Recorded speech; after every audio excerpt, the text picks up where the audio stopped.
as you can see, there is the age of Israel that is before the birth of the church. Many Christians are somewhat unaware that church has a birth date, a specific date in which the church was born, a specific event. Did you know the church was born on one of the Jewish festivals? When the Holy Spirit came upon the believers, when Apostle Peter was preaching, and how many thousand became a believer in one sermon? Can you?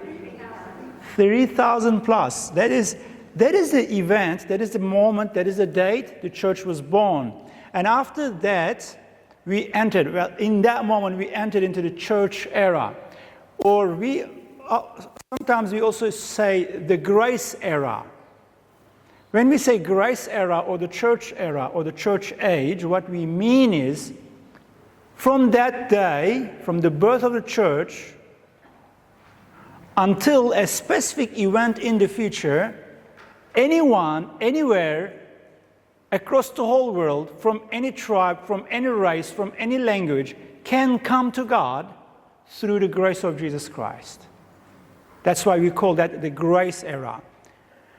And that's the most amazing thing, because God, basically, if you look at this chart, God split the agenda God had with the Jews right in the middle. God split it, and God inserted the church era right in the middle. Many Bible scholars use the phrase, they say God put the pause button. God pushed on the pause button. God paused his dealing with the Jewish people there. At the end of the week number 69, that Daniel's 70 weeks that Pastor Mark was talking about, at the end of Daniel's week of 69, God pushed the pause button, inserted the gospel into the world so that multitudes from many nations and many languages can be saved. We are all benefactors of that. But then there is going to be another event. God is going to take the church out of this world, and God will restart with the Jews from where he left at the day of Pentecost, at the day of the church's birth. Look at this.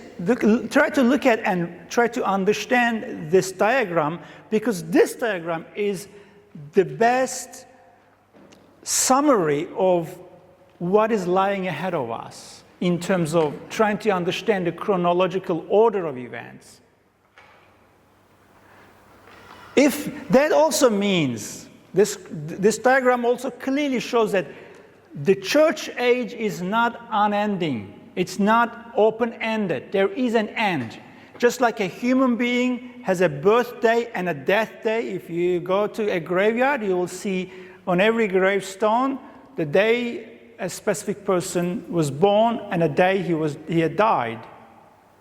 Now you're seeing here on this diagram the birthday, but not death day. In other words, being taken away date of the church. Church is born, inserted into God's agenda, and then there is going to be another day. Look at those two red arrows. One comes down, one goes up. The second arrow that goes up says Rapture, end of the church age.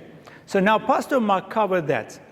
After the rapture, a new event, a new season is taking place.